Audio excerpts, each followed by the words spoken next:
We are live. Welcome back, everybody, to Unveiling Addiction. My name is Chastity, and I do not know about any of you, but today these energies are quite intense. We got the full moon. It's February 2nd. We got the full moon rolling today. Okay. Then we've got solar storms that are coming from our sun. And I don't know about anybody else, but I woke up very, very anxious and just on the edge of my seat all day today. And I was out the door right away so I didn't have a chance to I woke up late for starters. I woke up at like 9:40, which is unlike me. And then I've just been going all day. So I hadn't really had an opportunity to get grounded. So actually, before we went live, I had a very long 50-minute meditation, which is absolutely outstanding. I'm feeling so much better, way better. So welcome everybody. Thank you so much for being here. Jane, always supporting me. Thank you so much for being here. I appreciate your support. Jane's been supporting me for a long time now. So I just kind of want to start by saying that, if you're new here, this channel is about, breaking free from addiction, right? Or from pharmaceuticals, because there are a lot of people that aren't necessarily still in the addicting mindset. They don't have the addiction. They're just dependent, just like my journey with Suboxone. Okay. So I had broke all the addictive patterns, right? But I was still physically dependent on Suboxone. And that is what all of this is about, right? This is about breaking free from, a substance, breaking free and liberating. So we bring people on, we interview them, people who are willing to speak their truth and take us down their journey of how they broke free from whatever that is. This has nothing to do with, other people that are involved. We don't say names. We're not trying to blast anybody. We are basically just sharing our story so that we can help another individual break free and want to do the same. We are paving the way for people to want to do the same and break free and be liberated from whatever the case may be. For me, I was on all kinds of shit, right? So, I was on Suboxone, Adderall, Ambien, Xanax. I was on all these pharmaceuticals, and it took me, about 5 years to just slowly clean everything up and clean my body up after going through chemotherapy. I managed to break free from all of those pharmaceuticals, but the hardest one for me to break free from was Suboxone. And that is actually 2 years from right now is when I began to document my journey. And it became and I'm so glad that I did, because I have quite a bit of content of me going through the process of coming off of Suboxone. And at that time, when I was sharing it on social media, I didn't quite have the following that I do now. And now, on TikTok, I have quite literally blown up, and it is so over a camel toe post. But whatever works, I'm embracing it, right? Whatever works.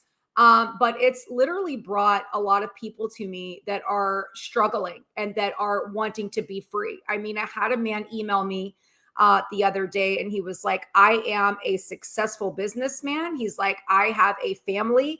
I haven't done drugs in years. He was like, but I am stuck on this drug and I don't know what to do. And I don't have the time, to spend to get off of this shit.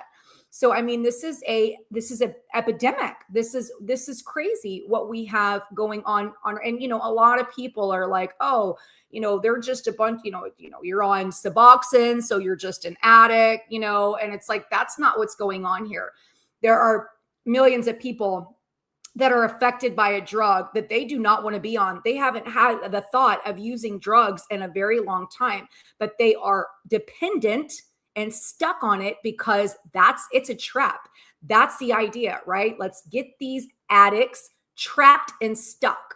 Okay. So I had a phone call earlier of somebody that was a little concerned with where this was going to go. And of course, I had some threats and, just some threats and really demanding. And it's like, I'm not going to respond to that. Okay. If you want to come at me and speak to me like an adult and have a conversation, but when you start demanding shit from me, I will hang up on you. I am not going to speak to you. You are not going to demand anything from me. Okay. So let's just make that perfectly clear. But that's not what this is about. This is not about bashing people. This is about helping other people break free from whatever their ball and chain is. That's what this is about. If you want to take it another way, that's on you. So now that we've got that out of the way, let's say hi to some people in the chat. Hello. Thank you so much for being here, Vince Duncan. Good to see ya. And we've got Gerald in the house. What's up, Midwest Night Watchers? I've been watching you guys. Y'all have some pretty cool stuff going on at your property out there. Yeah, that's pretty cool what you guys got going on over there. It's so good to see everybody.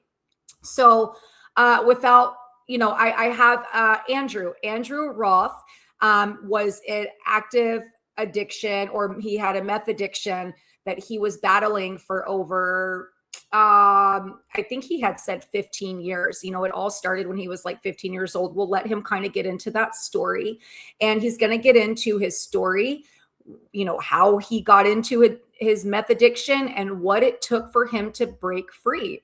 So thank you so much for being here, Andrew. How are you today, sir?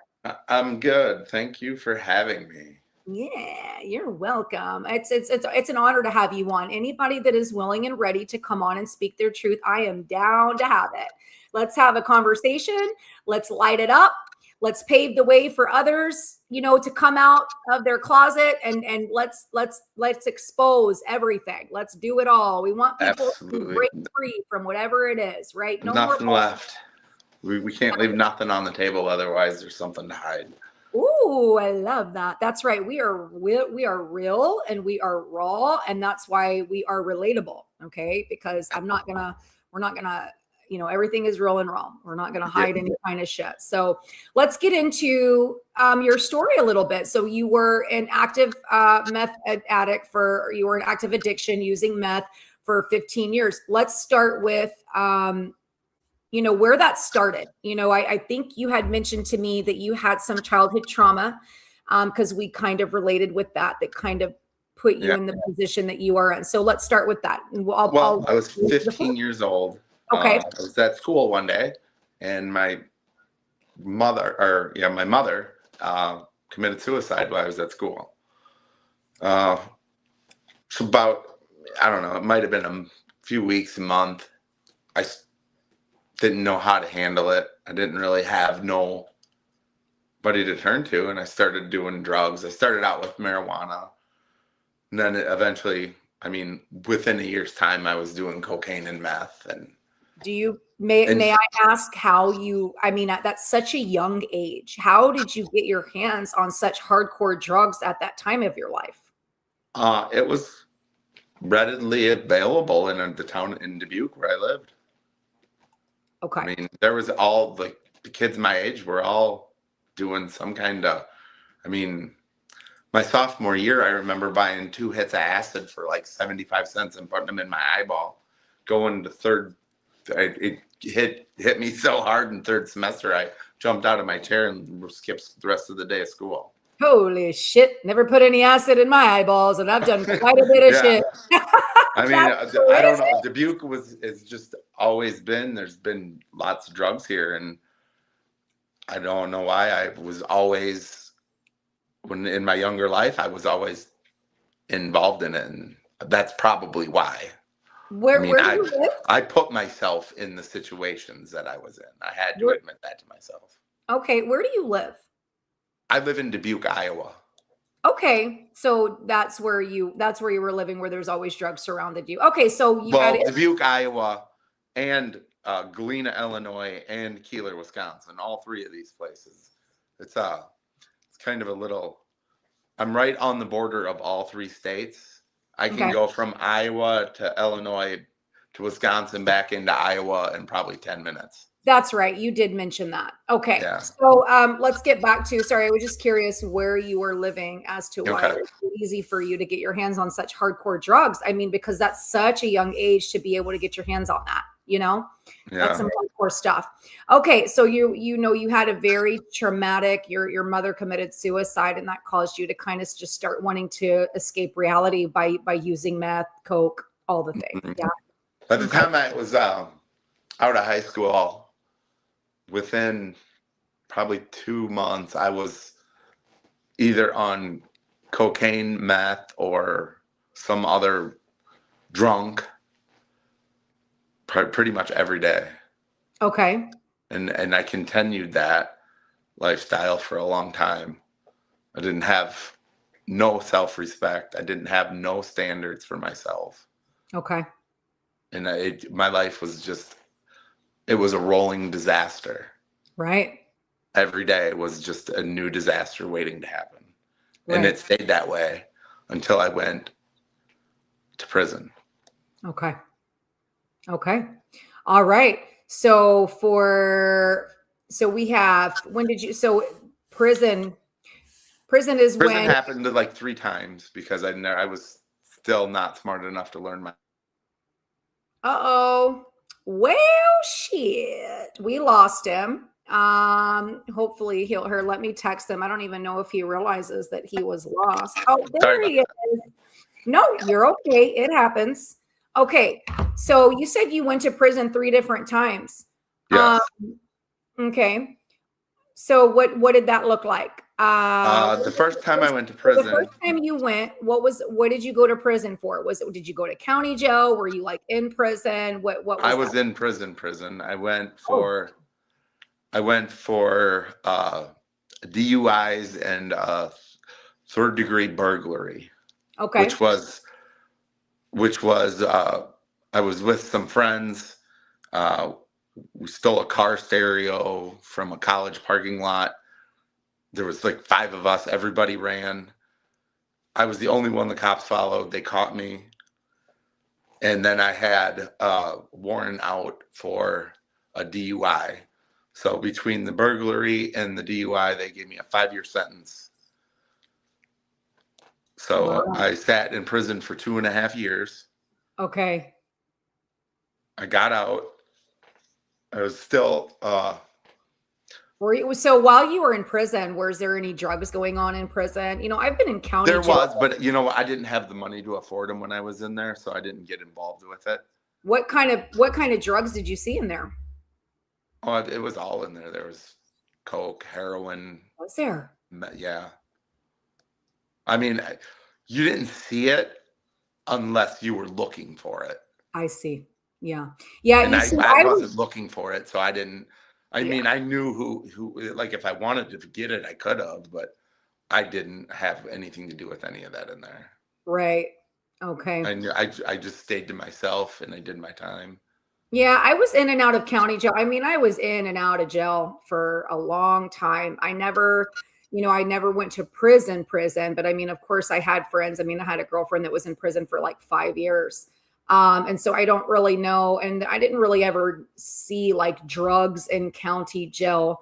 Although I did hear when she was in prison, it was all in there, but now Yeah. I'm hearing more and more that even in county jails these days, there is Suboxone all up in there. I mean, they are placing people on Suboxone left and right, including in the county jail.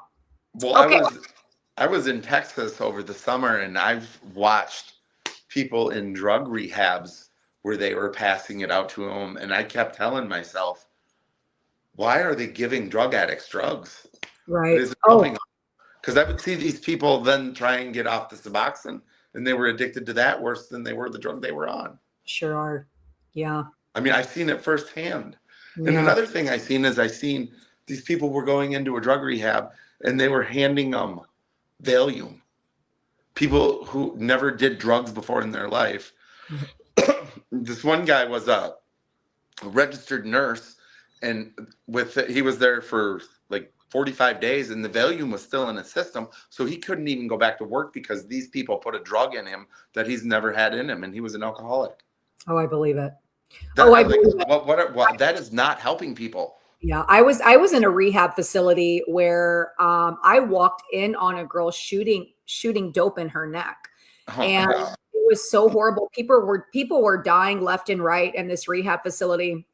And you could even, they had two different apartment complexes after, like, because you have to go to outpatient therapy. Like, you are still doing meetings every day. You are still a part of like the rehab, but you're like, you have a little bit more freedom, right? So I Yeah. forgot the name of it. It's been such a long time, but it's just a phase in rehab. And it's like, you just kind of go and you live at these apartments. They were really run down, but it was like, and these, so there were two different apartment complexes. There were like the younger crowd and the older crowd. And I chose to be with the older crowd because the younger crowd really didn't have any, they didn't want to clean up their act. Yeah, But there was no structure. but the younger crowd's apartment complex was up against, I guess it was another complex where you could just go to the fence and whistle, and they would throw dope over the fence to you. So I mean, people were getting high, left and right in rehab. And I did eventually, after being there for a while, I ended up kind of going down that road and getting high in rehab too. So I wasn't I I never wasn't did that, better thank God. than, yeah, I wasn't any better than any of the rest of them, but it just wasn't my time to kind of clean my act up. It Yeah. happened. It happened. Yeah. Until you have it made up in your head, you're not going to get clean. That's right. Until Yeah. you're actually ready. And, rehab, and I think you and I discussed this, like AA never really resonated with me. You know what I mean? It's just like, Yeah. yeah, it just doesn't resonate with me. I just, I think it serves its core. I think it serves its purpose for a certain Absolutely. amount of time. It does. It serves its purpose for a certain amount of time. But, I think you kind of come to a stopping point, right? You kind of hit a brick wall because it's like it serves its purpose and then that's it. Like, there's not really much Right. more, there's not That- much more left there. And plus, you're going into meetings every single day and you're saying, "Hi, I'm Chastity, I'm an addict." Well, words are very powerful. So you're Right. speaking this into existence every single day. And it's a constant reminder that you are this addict. I mean, that's just crazy to me. That just Once doesn't. but I always thought the same thing, and you're the first person I've ever heard say that out loud. That's right. Once you fix it, there's no reason to keep living in it. That's right. There's Yeah, none. that's right. And to speak it over and over again is just insane. Okay, so we're kind of going off, but that's okay. I Yeah. like where this was going. Yeah, I appreciate that you brought up, these rehab facilities because not all of them are, some of these things are done by design. They're not set up. Absolutely. They are not set up to help you succeed. They are set up for you to fail, quite frankly, Well, and they're set up so they can scam the insurance companies. Have you ever that's seen it. that movie Body Brokers? No. What Oh, is you definitely need to watch that movie. Body Brokers? Ooh, okay. No, I've never seen that, but I'm really interested in taking a gander. Oh, it's about drug rehabs in California that are going around paying homeless people $2,000 to go to these drug rehabs so they can get the insurance money. Wow, no kidding. And then when they get out of the drug rehab, they give them more drugs and then send them to a different drug facility. Wow. And it's the people that are owning the insurance companies because they get like $10,000 a day for these people being there. Okay, I'm gonna have to check that out. Yeah, it's a crazy movie, and it's a true story. I believe that. I don't put Bad. any of this shit anymore. All right, let's get back to okay. So you went to prison, right? So you were in and out of prison like 3 different times. Yeah. So So we'll just skip like all that nonsense good, because and then we'll move on to when I got out of prison and I stayed Okay. sober for 7 years. So So I you got were out of prison. 5 years, and that was the longest you had been sober. Did you feel like any kind of withdrawal coming off of meth? Like for me, when I was on meth for as long as I was, the hardest thing for me was just that lacking that energy. What did it feel like for you? Well, I was so messed up on meth that when I went to prison, so I didn't have no choice but to get sober. Okay. So I was in county jail. And when the night I got arrested, I was high on meth, and we just smoked probably some of the best weed I've ever had in my life that night. And we were going to meet some girl, and we got pulled over, and I had all those warrants. And this was the last time I went to prison. Okay. When I got out, I went to a correctional facility in Dubuque. I met a lady who I thought was going to be my future. I Okay. ended up having 2 kids with her. We Okay. opened a couple businesses. She wasn't my probation officer. She was a correctional officer at the facility I was in Dubuque. Okay. But when I was explaining it to you, I should have said she felt like my probation officer. She Okay. wasn't my probation officer. It's fine. It's not that That's like, well, I'm oh, sure does not if people read matter. the caption, they're gonna wonder, be like, she wasn't a probation officer, she was a Oh, no. correctional officer. Right. So I No, just wanted to make that corrected so everybody knew what was going on there. right. It's fine. It's not that Okay. serious. Yeah. It's Well, not, I know, but that's not really a detail. That's really the most important thing, like I've said before. And I'm sure if this individual right. sees But I this, just, you know what, people are so petty it has these days. I wanted to just have it corrected. perfect. It has everything to do with how we broke free, and every part of your story matters. Okay. Yeah. All Okay. right. So I was drug free for years. I mean, I might have smoked it one hitter once in a while, or took a couple, might have had a beer or two, but nothing other than that ever.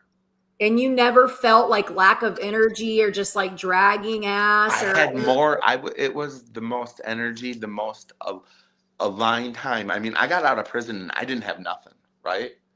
Okay. I literally had like maybe 4 sets of clothes to my name. Wowzers. Okay. Okay, so I meet this lady, I get a job. I ended up moving to Galena, Illinois, and I got a job working for a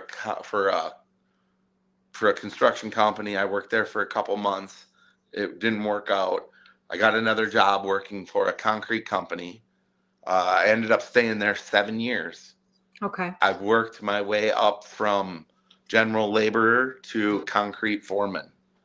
Okay. At one point, I had 11 people under me working on city jobs where I was making up to $97 an hour. Wow. Okay. Wow. Way to bring yourself from nothing right back up there. Good for you, bro. Right. And then I went to New Orleans to elope. We ended up going on a ghost tour while we were there. When we came back, we opened a ghost tour company in Galena. From the ghost tour company, we opened, well, it was kind of a spin-off of it, like a old-time fashion studio for pictures. And then we did a wine tour that was probably that was probably my most favorite thing I've ever done, was run the wine tour. Yeah. Because I got to go from winery to winery with a bus full of people who didn't want to do nothing but drink wine and have fun all day long. Right. That was the best life. But so we made all this money, and then we opened a restaurant called, well, I ain't going to say names, but it was in Galena. It was like a dinner theater where you go, you sit down, and there's a play or a theme going on while you eat. Like a singer would be performing. Like old time dinners, like back in the 40s and 50s and 30s. But so all this is going all well. All of a sudden, all these people started showing back up in my life with all these drugs again. When you say they started showing back up in your life, were these were people that were in your life once before with drugs, or these are new people? These were people that were in my life once before with drugs. Understood. I wondered. Okay. So new people. So you're thriving, you're doing a good job, like you're thriving in life, and now suddenly people are coming back into your life that are and for a long time, these people were always around a little bit, but they were never trying to give me drugs because they knew I didn't do them. Okay. And then all of a sudden, these people that I haven't seen forever started showing up with drugs. Okay. And at first I didn't do them, and I didn't do them, and I didn't do them. Then I did a little bit, and then I didn't do them for a long time. And then they started showing up, and I got hooked. And where were they showing up at? Like everywhere. They would show up outside my restaurant. Oh, I see. I mean, they were it didn't matter. It was relentless. And you just kind of knew who they were from the past, and they would just be like, "Hey, I've got some meth. You want some?" Like that's kind of how it went. Oh, I got a little bit. You want some? Well, the one day the guy showed up and he had an ounce of meth, a pipe, and a torch that he left at my house. Wow. I mean, that ounce of meth is a lot. That sure is. Yeah, trust me, I know. Yeah, and then the next week Oh, he was back with another one. interesting. And it just kept piling up. And, eventually I had all this shit. And I'm like, wow, I guess I'm a meth addict again. Oh, And wow. then, like a week later, I ended up going crazy. And I had a really nice Mercedes Benz, super nice, SUV. I got all paranoid that somebody had cameras in there. So I went and I took a knife and I started slashing out all the corners and I ruined it. Meth will do that. I Yeah. completely ruined the interior of a $97,000 car looking for cameras. Jeez. Interesting. Tore Yeah. the dashboard apart thinking there's cameras in it. Wow. Couldn't get it to come apart because I didn't have the right screwdrivers. So I took a screwdriver and just started popping everything off so it could never be put back together. Wow. Yeah. Interesting. Yeah. I've had it Completely crazy. I know, well, it is. I mean, that's what meth will do, right? But I mean, I've been down that meth road. I've been down the crack road. I've been down both of those roads. Okay.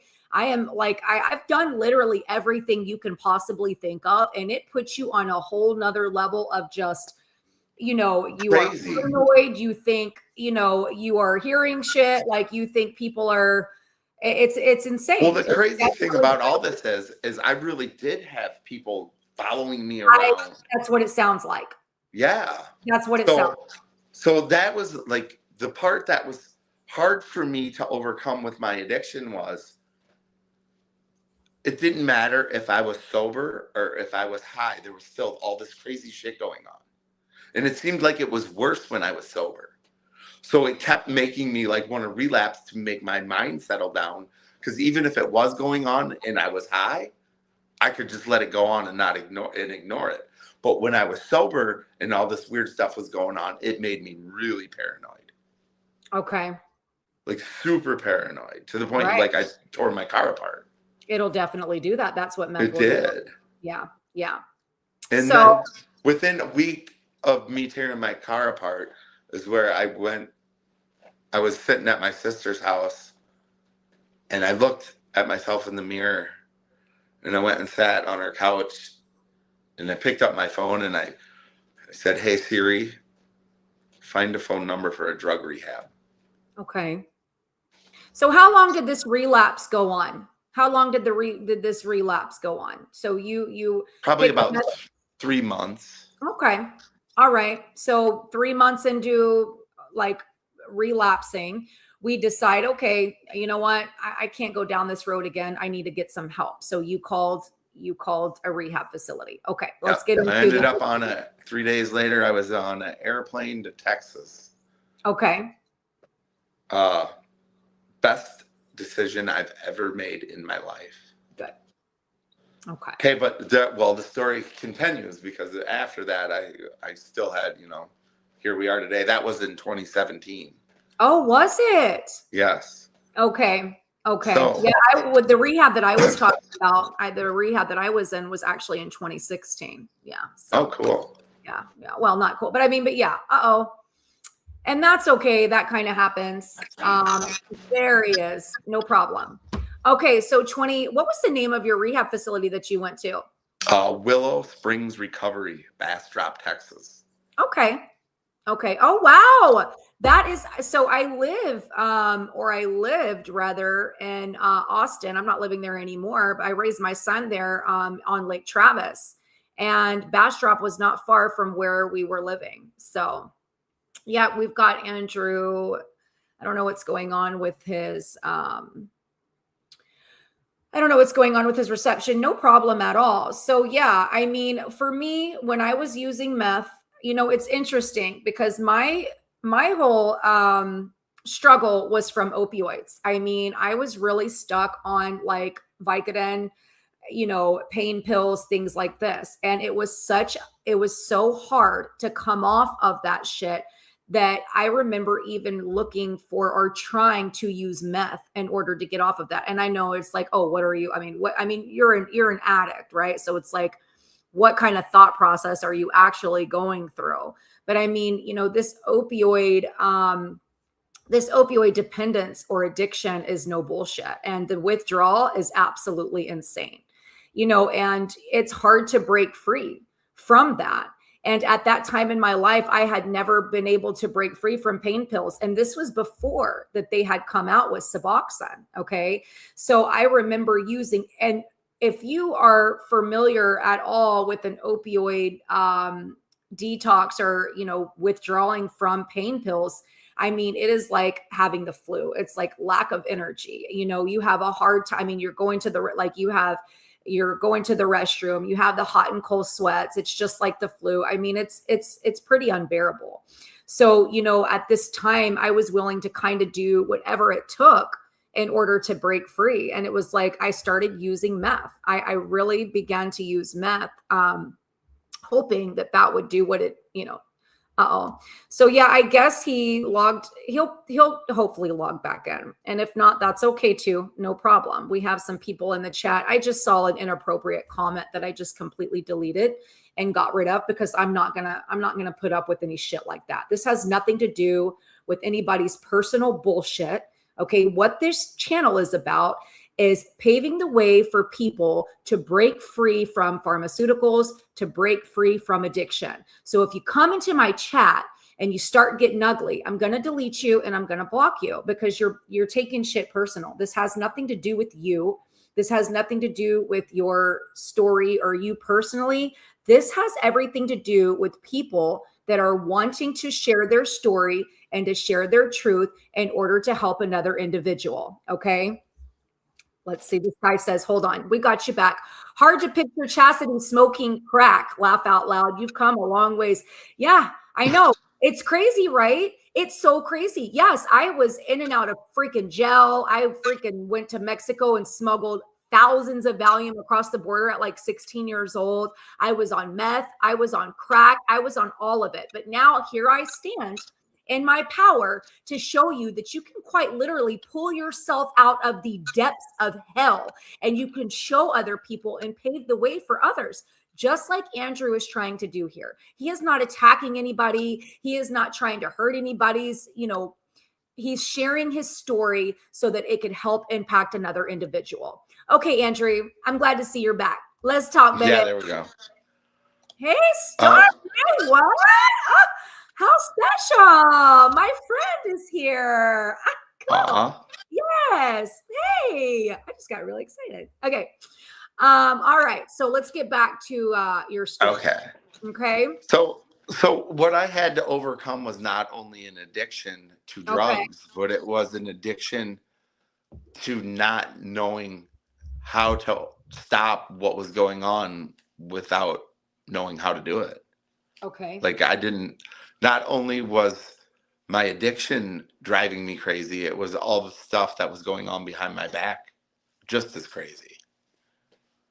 So okay, I'm so sorry. I just spilt something on my keyboard. Oh shoot.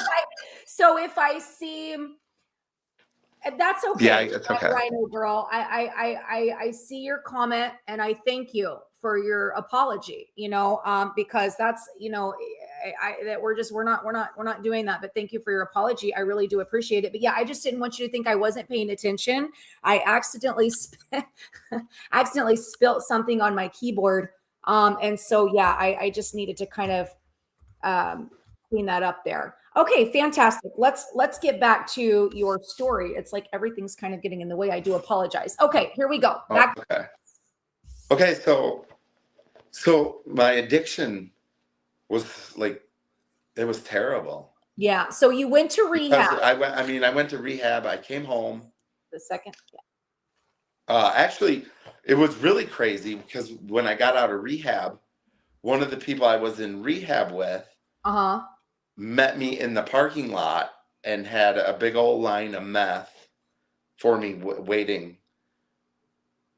So like I got out of rehab within 3 minutes of being out of rehab. I did probably a gram line of meth, and I was flying down the highway in a Nissan Z something doing 120 miles an hour.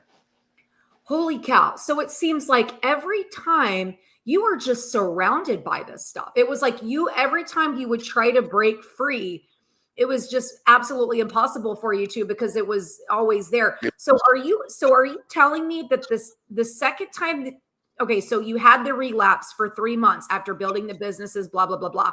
You Yep. say after 3 months, okay, I am going to rehab. This is becoming a problem. I can't do this anymore. So you go into treatment.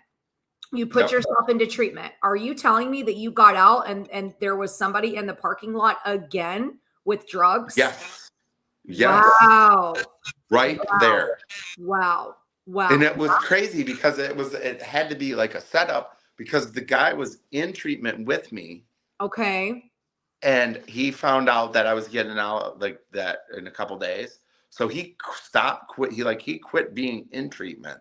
And the people that I was getting all this meth from, that were giving me all this meth, were getting their meth from Texas. So I think they talked to their dealer and had one of their people go in down there. So when I got out, because it was crazy, the guy showed up and like he paid for me to rent a car to drive back to Iowa. Like it was like the biggest setup I've ever had in my life. That is crazy. Now that I'm sober and can look back at all You this can look back and realize what you happened. can reflect on everything. Okay, so who knew this is where, so your wife knew, right? Or whatever this individual was Yes. in your life. Or what are their names? And all the people at the time, because I didn't know all that was going on to that point yet. That's my So like question. I was still talking to the people that I was doing these drugs with because I just wanted to get clean. I didn't, I wasn't trying to get nobody in trouble. Right. Okay. I just left. Right. Literally. Like So that's literally what I did. I just packed up and left and went to drug time rehab. you're on, so your second time you go, you have the relapse, you go into treatment, and how long are you in treatment this time? The second time. Well, the last time I basically went down there to learn about relapse prevention because I didn't need treatment. I needed to learn how to teach myself not to relapse ever again. Okay, but the time and to teach other people. So I was in Texas for basically 8 weeks from April till the end of June. Okay. Okay. So And I met some amazing people while I was there. So this last time you're in treatment, right? How long are you in treatment before you get out and once again are approached by somebody in the parking lot? The very day I got back to Dubuque. Okay. Okay. But how long were you in treatment before you got out and had that? 8 weeks. You were in there for 8 weeks. You were in there for 8 weeks. Then you get out, you go back home, and somebody once again puts meth in front of you again. Instantly. Well, that's so interesting. And so let me ask you this. Were your businesses like thriving at this time? Absolutely. Okay. Yeah. Absolutely. When I tried to file for divorce to find out I wasn't married, our net worth was like $3.6 million. Okay. Okay. We owned the Ryan Mansion, Under the Lamplight Dinner Theaters, and Amelia's Galena Ghost Tours. Okay. Wow. So it's almost like you just kept being set up after setup after setup as your businesses are thriving and taking off. That's yeah. Well, okay. The loan for the Ryan Mansion was in my name, but somehow the title got switched into an LLC, into a business name that wasn't tied to me at all. Right. So the loan got paid off and the title got taken out of my name and into this LLC. So when I filed for divorce, I went from having like an 800 credit score to a 666 overnight. Okay. Because my debt to income ratio went to 0 and I had no income because I was no longer part of any of these businesses. Oh boy. Wow. So when I filed for divorce, my life ended that day. I had no money left. I had to go start over from scratch. Actually, I was a $36,000 in debt with credit cards and loans I had in my name. Wow. Okay. And today, I'm almost back to zero, like where I don't have no debt. So you have no debt. That's great. You have no debt. Well, I've got debt. right. I mean, I'm within probably $10,000, or between 6 and zero. That's not too shabby. Wait, if you No, would have not at heard all. the debt that I'm in, it's kind of crazy. It's kind of crazy. Yeah, I was really going through it, especially during COVID. And I went out of state. My son, I would travel. So I kept him, I homeschooled him when he was like 16, 17, I think like 17. And this was actually around COVID time or before COVID time. And at this time, he wanted to homeschool so he could do basketball, so we could travel and do basketball. That's what we wanted to do. And I didn't have really the money to do this. So they gave him a scholarship. So he was able to do this. So all I had to do was come up with the money to be able to afford, just when we would go out of town and travel and things and have to stay in a hotel and things like this. And we went to Missouri for championships and we were there for an entire week. And I mean, I did the best that I could. I was really, really having a hard time. And while we were out of town, my freaking car gets repoed. While we're out of state, I am with my son. I am out. Ew, it's going to make me a little bit emotional because that was so rough. I mean, that was a really hard time that I was going through. And I was doing my best to let my son be able to live the best life that we possibly could, when we're out of state and we're going to this basketball tournament. And I take him to a Bass Pro Shop to just go do something because we had a little bit of a break. And we get out of the car, and whenever I think I had left something in the car, and I walk back and they're literally hooking my car up. They're hooking my car up to tow my car. And it got repoed while we were out of state. Yeah. Yeah. So, I know all about debt and going through the ringer, right? But it's like, right. What are you going to do? I mean, so anyways, thank you for letting me share that story. Yeah, that really sucked. Yeah, absolutely.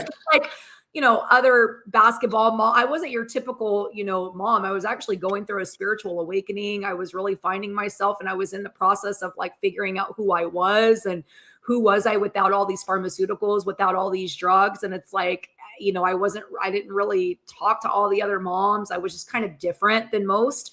And so it was like, great, this is happening. And it's like, who am I going to talk? Right. I had the same thing going on, but as a male. Yeah. Yeah. So anyways, okay. So what did it take for you to finally break free from it? Sound like you were targeted. I mean, you were really being targeted. You know what it was? I ended up hating the drug so much. Oh my God. Yeah. That I could literally sit in a room and watch people smoke it right in front of me and just be like, wow. Yeah. I know that's not for me. Yeah. Yeah. Yeah. Yeah. Meth is, it gets you by the balls and it's a whole nother ball game. Right. And it makes you feel dirty. It made me feel dirty. And you start like having these experiences that make you think you're crazy, but it's actually just kind of thins the veil. You start experiencing. I remember one time I saw a demon face in my window. Like I used to think my cousin was so crazy because she would smoke crack and she would tell me like, that she would see a demon in the wall. And I'm like, this bitch is nuts. But this is when I was like young, right? This is before I started like entertaining drugs. And then when you are high, you're more open. Your mind opens up, and you really do see those things. And you are seeing exactly what's there. You are tapping more into things that the human eye can't really see. And I will never forget. I'm sure I was like peeping out the window or something crazy shit, looking for somebody that's not there. Oh, I found somebody. I found a freaking demon face right on my window. That shit was crazy. Absolutely.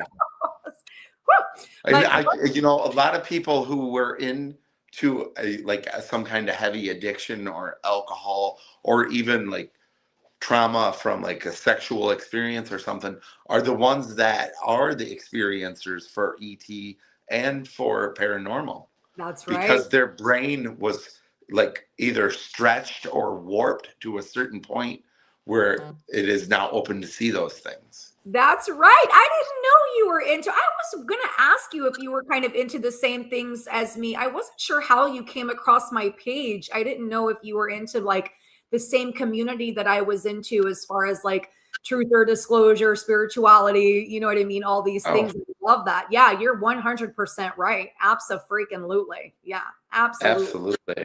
Yeah, yeah. So let's. Well, I had, I won't say no names, but I had this girl who runs a podcast living with me about experiencing UFOs. Okay. And that was a year ago right now. And to this day, I can sit in my recliner and look at my great grandma's clock that's behind me and see a little gray alien sitting behind me in the reflection. Oh, wow. Like, at least I'll see it maybe twice a week. Wow. And they never, like, I can like feel something change in here. Yeah. But I won't, like, they never like communicated with me. They're here. You just feel their presence. Yeah. And then I can see their reflection behind me. Interesting. And it's the little grays. Yeah. See, I've never been able to like see, I can more feel. I haven't even seen a UFO. Like I can't, and it's funny because I had like my friends in the community are like, wait, what? You haven't seen a UFO? I'm no, I still have yet to see one. But I think it's like I'm more of a, I can feel it. I can feel the energy around me. Right. I'm not clairvoyant. It's more, or is it clear? I don't remember. Clairaudient. Clairaudient isn't clairaudient hearing? Yes. Am I just making shit up now? No, you're not. Yeah. Okay. All right. So let's kind of get into where and I think that was another thing that really helped me overcome my addiction. Learning how to use spirit, to see through spirit. That's right. Yeah. I know it is 100% because the last few times that I did relapse, I could actually talk. I could meditate and bring myself down. Wow. Like take away the power of the drug. Love that. Yeah, that I'd say the same thing. It was my spiritual awakening that was just completely changed my life. I mean, completely.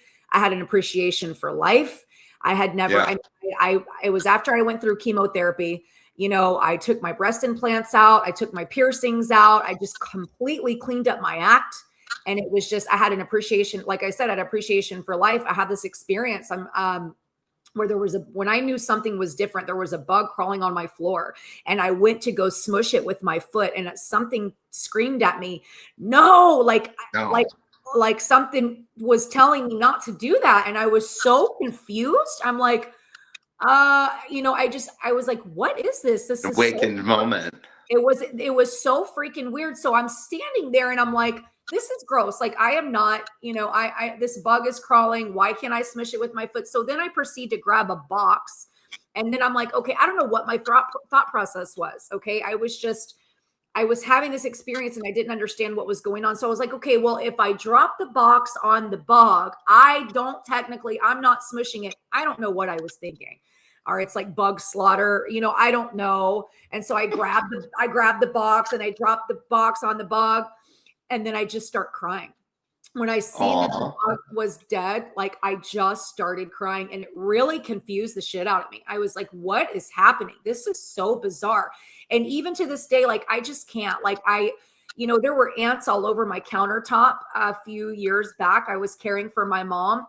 And I'm like, I'm not going to exterminate them. I'm not going to go exterminate them. And so you know what I did? This is so crazy. I grabbed a water bottle and I started spraying the water bottle and I started banging on the countertop. And I just was setting the intention, wherever you came from, just go back there. Y'all just go back there wherever you came from, because I'm not going to kill you and I'm not going to exterminate you.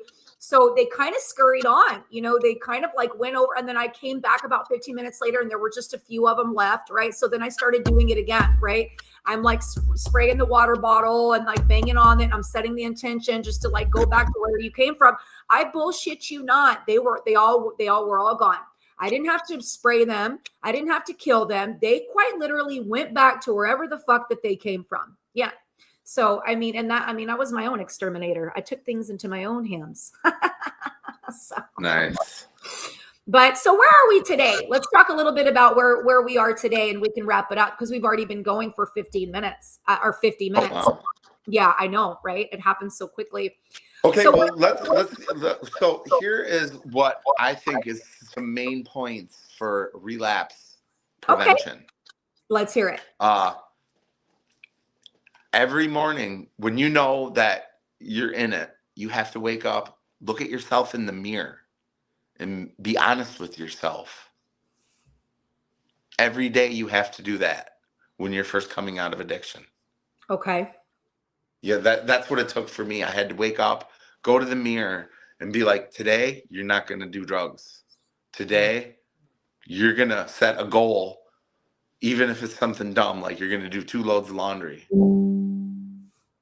Stuff like that, just little things to fill your day without thinking about something dumb.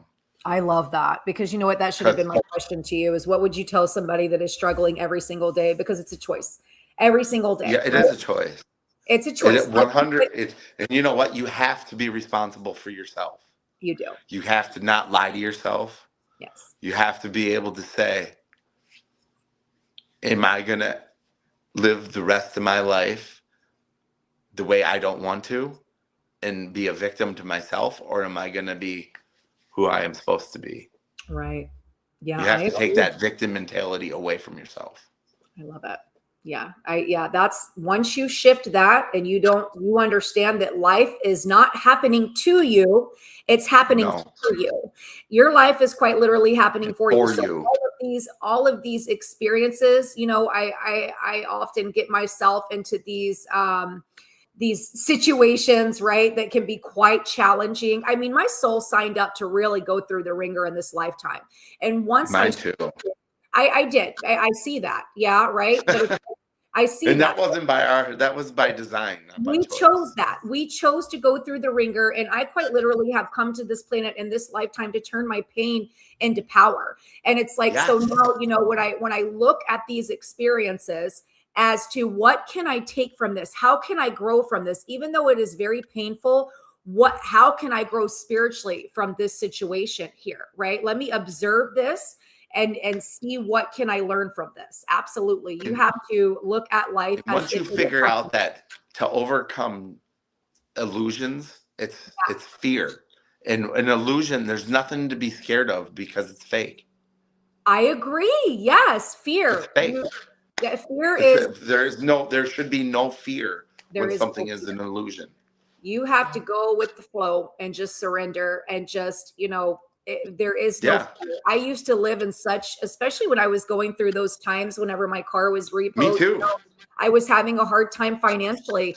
And I just kept hearing this voice, worrying is not going to help you. You just have to surrender and let go and go with the flow, whatever's going to happen. And that was a very, very hard time in my life. It was very challenging.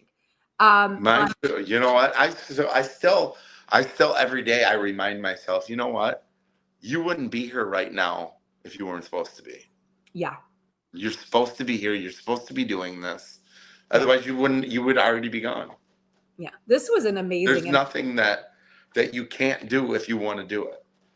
Yeah. I agree. You put your mind to it. Just like, what did you tell me the other day? I can't believe you can flip around like that. You know why? Yeah. Because I told myself, I'm not going to lose my tumbling skills. And when I was 16 years old, my whole life got flipped upside down, and something that was a part of my everyday life, I couldn't practice anymore because everything was just so chaotic, and I started running away, and I couldn't be in gymnastics, and I couldn't participate in cheerleading. I got kicked out of high school, but I told myself, I will never ever lose my tumbling skills and my ability to flip around.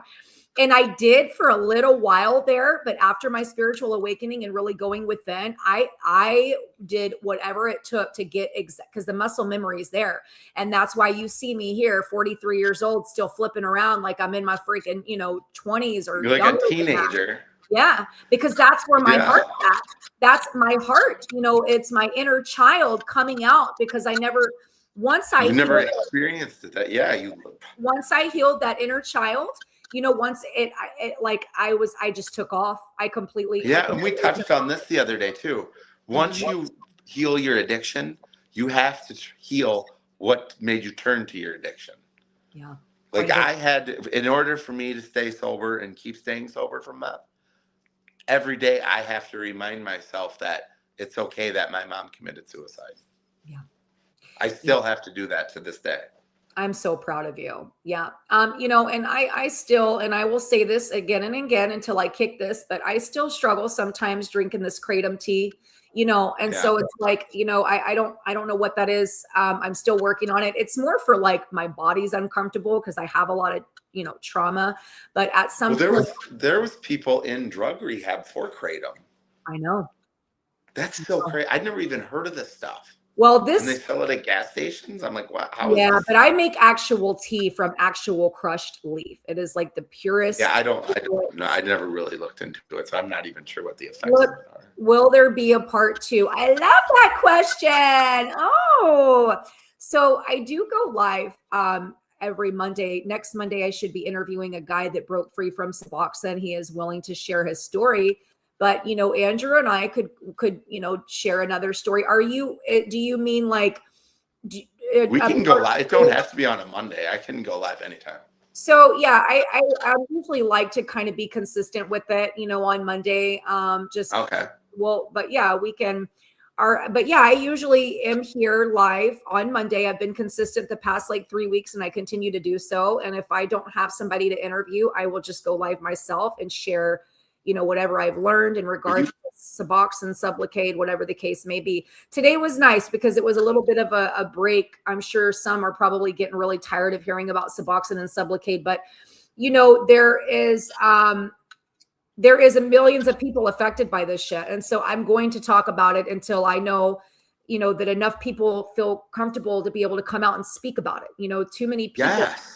Too many people are like, this is my deep, dark secret. Like I'm in the closet with this. Nobody knows but you that I'm dealing with this. And that that is hard. That is exactly why I'm doing what I'm doing, because I went through this. It's awareness. It is awareness. That's right. It's 100% awareness. Yeah, sure is. So answer what people don't even realize is there's so many people affected by this that they don't even realize that probably 1 out of every 3 people they work with have effects from this or something directly from it.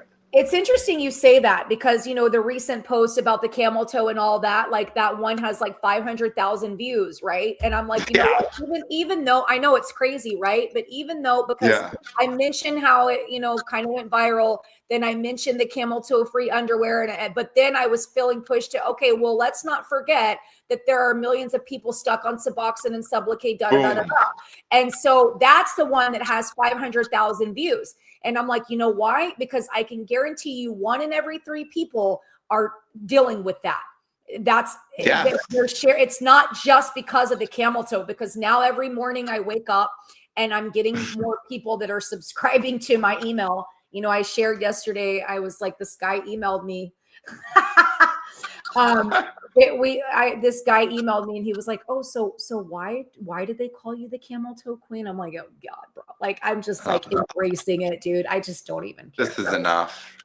What did he say? What about the muffin man? Are you saying like, instead of like camel toe?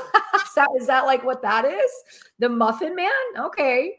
Well, I don't think we can change it quite yet, but yeah. This has been anybody have any questions? This has been absolutely incredible. This interview is amazing. Absolutely. This was perfect. This was absolutely perfect. And like I said, I did get a phone call of somebody that was like, trying to be demanding and tell me, well, this can't happen. No, no, no. You're not going to call me and tell me and get demanding. If you would have had a conversation with me like an adult, maybe I would have given you a little bit of more of my energy, but you're not going to call me with demands and expect me to listen to what you're saying. No, I'm not going to do it. Well, So that lady, we won't mention names. No names. But did you see those 2 texts I sent you after that? I don't even look at it because I just don't even care, because it's like after she reached out to me like that, I'm like, dude, you're not even going to get my energy. No, it's just not going to happen. Just so. We stuck with the. I mean, that's just That's just some of the drama I had to deal with to stay sober. That's right. Well, I'm proud of you for getting through that. We're not even going to entertain that. So, because look, just like Jane says, it was an amazing interview. Thank you, Jane. I appreciate that. Thank you, Jane. I don't know who you are, but thank you so much for being here today. Andrew, thank you so much, guys. I hope you'll have a wonderful evening, and we will see you next Monday at 8 p.m. See you later. Bye, guys.